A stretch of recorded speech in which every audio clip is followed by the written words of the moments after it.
1200 సిలిండర్తో కొనలేక మళ్ళా అటుకెక్కించిన గ్యాస్ పొయ్యి సిలిండర్ను కిందికి దించి ఆడబిడ్డలకు 500 రూపాయలకే సిలిండర్ ఇచ్చినందుకు కాంగ్రెస్ను రేవంత్ రెడ్డిని ఓడగొట్టాలనా నేను అడుగుతున్నా.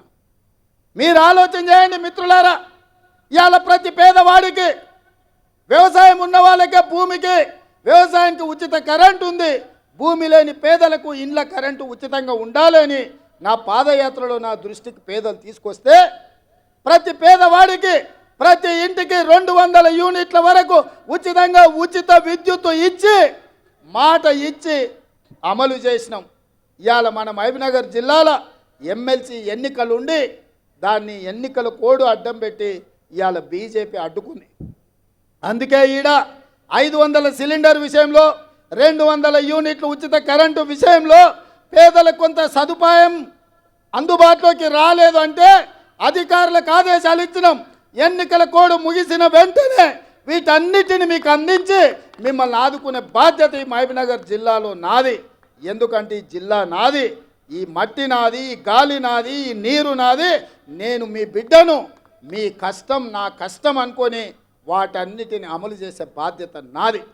ఇదే కాదు, ఆనాడు గ్రామాన తండాలలో, గూడాలలో, మారుమూల పల్లెల్లో ఇందిరమ్మ ఇల్లు ప్రతి పేదవాడికి ఇచ్చి 25 లక్షల ఇల్లు డాక్టర్ వైఎస్ రాజశేఖర రెడ్డి ఆ రోజు ఇల్లు కట్టించాడు.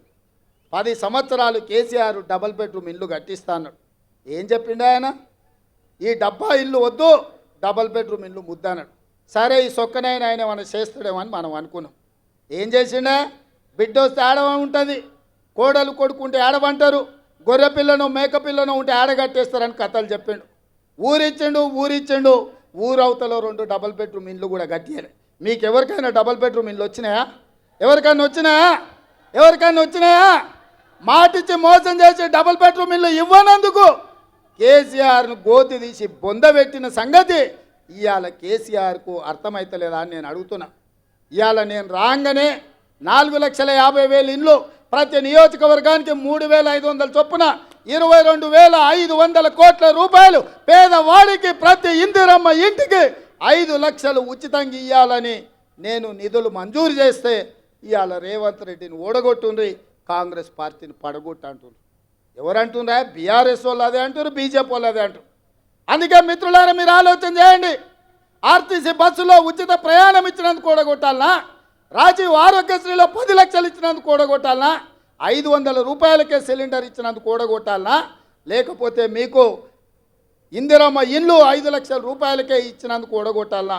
పేదలకు 200 యూనిట్లు ఉచితంగా ఇచ్చినందుకు కూడగొట్టాలనా?